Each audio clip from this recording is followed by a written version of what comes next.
I'm just gonna tell my story.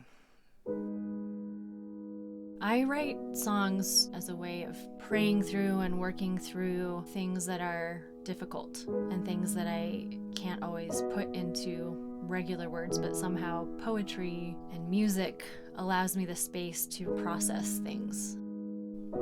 I wrote Torn Asunder in response to dealing with a chronic illness that was debilitating, and I felt stuck in my broken body. I was angry and sad, and I couldn't understand why God was allowing this physical pain. I had always felt strong, healthy, relatively successful, and I had a lot of pride about that. But my pride and this kind of illusion of control was taken away.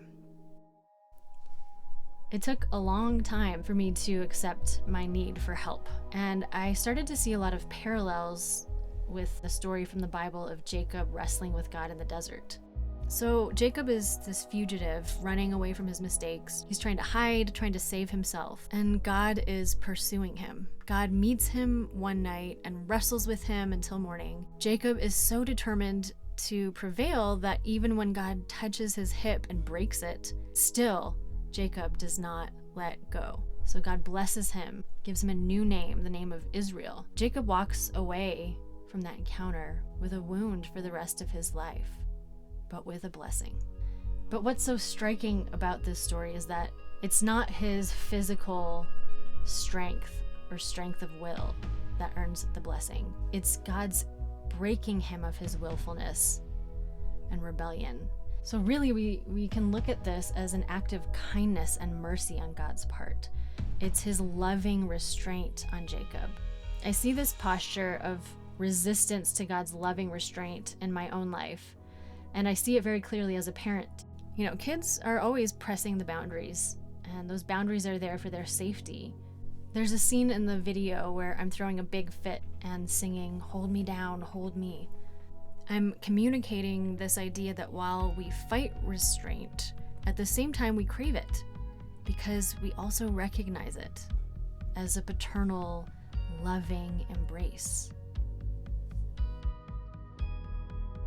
As Mayo and I were working out how to tell this story visually, we both really loved the idea of somebody pursuing me into the night, through the city, into the desert.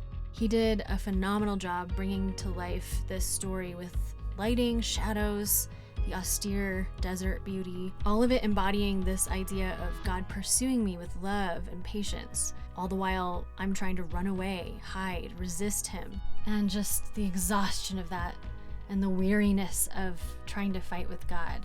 But ultimately, there is surrender. Finally, I'm able to accept my weakness, my need for God's grace, to be fully known in my weakness and fully loved by him.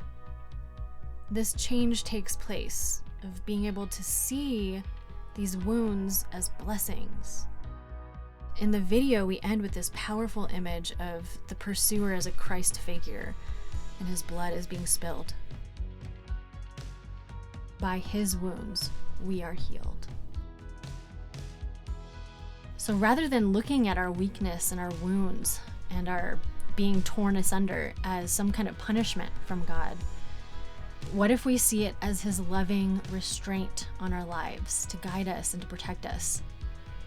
What if we look at these limitations as opportunities to press into his fatherly love for us and to trust him more?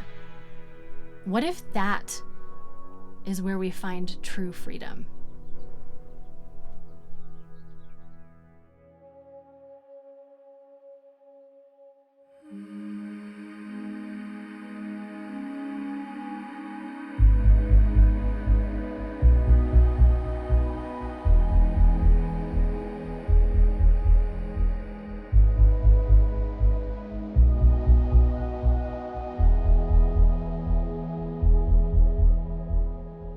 I'm not gonna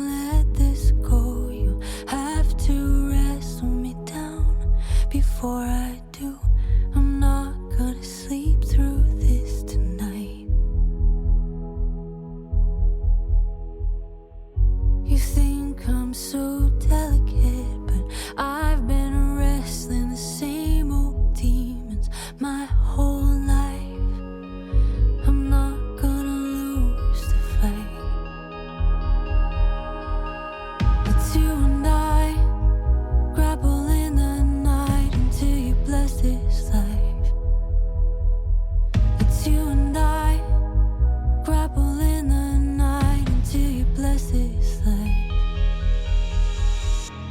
I'm not gonna miss the way you tore me asunder.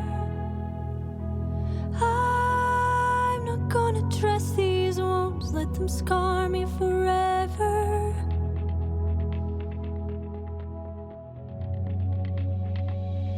I used to believe that all I had to do was hold a bullet down, take a hit, push it back, and make believe. I thought it was so damn easy. Fake it till you even fool yourself. I've taken to bleeding inwardly. It's you and I, grapple in the night until you bless this life. It's you and I, grapple in the night until you bless this life. It's you and I, grapple in the night until you bless this life. I'm not gonna miss the way you tore me asunder.